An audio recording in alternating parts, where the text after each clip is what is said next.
This morning in our new series, New Year, New You, Who Says You Can't Hurry Love? Nicholas Boothman is author of How to Make Someone Fall in Love with You in 90 Minutes or Less. Good morning, Nicholas. Good morning. I have to say, when I saw the title, I was a little skeptical. I always thought you can't make someone love you, and certainly not in 90 minutes. No, well, the first bit, you're right, you can't make somebody love you. But you know what?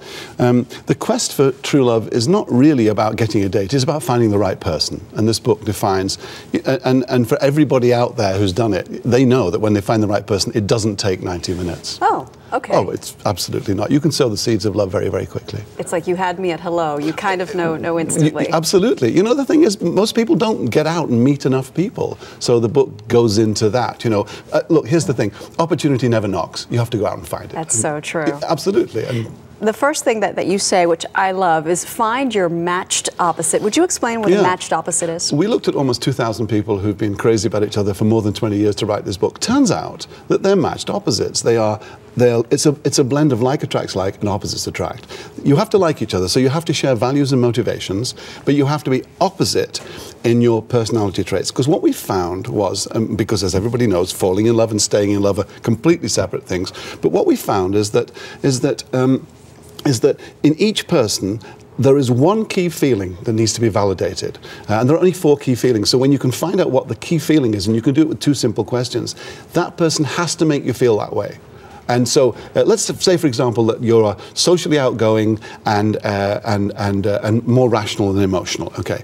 Then you're a controller. You need to be with somebody who makes you feel powerful. If you're on a date or meeting someone and they don't make you feel powerful, it will never work. What are the 2 key questions? Those are the 2 key questions. Let me ask you. Okay. Do you consider yourself more rational than emotional or emotional than rational? More emotional than rational. Okay, fine. Are you more socially outgoing or more socially reserved?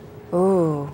On TV, outgoing, but I think I'm more reserved. Then you're a supporter. You need to be with somebody who makes you feel valued. Oh, my husband does, so there you go. Of course, it has to be mutual, so we have to find out what his is. But that's what we found. So it's that simple. When you find your key feeling, you have the key to okay, so now you know who you're looking for, but finding the perfect person for you is a whole other story. How do you go about that? Well, you have to get, as I said, opportunity never knocks. But once you know, so how do you go out there?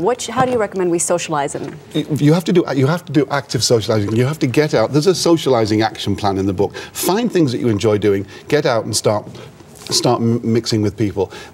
Entertain once a week. Accept every reasonable offer. Go on internet dating. We have a whole brand new chapter in here on how to find your matched opposite online.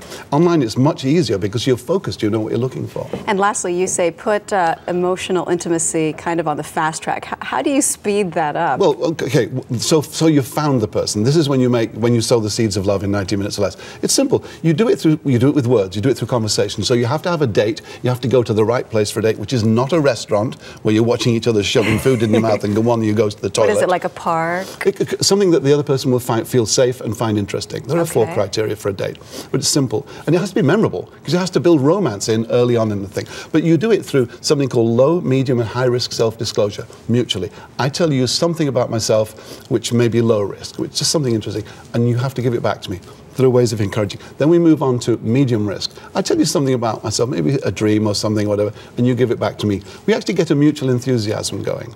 And it goes on from there. But it begins with small talk, leading to play talk, and then low and medium risk, high disclosure. People fall really in love through the stories they tell each other. I love that. This is very interesting. My pleasure. Thank you so much.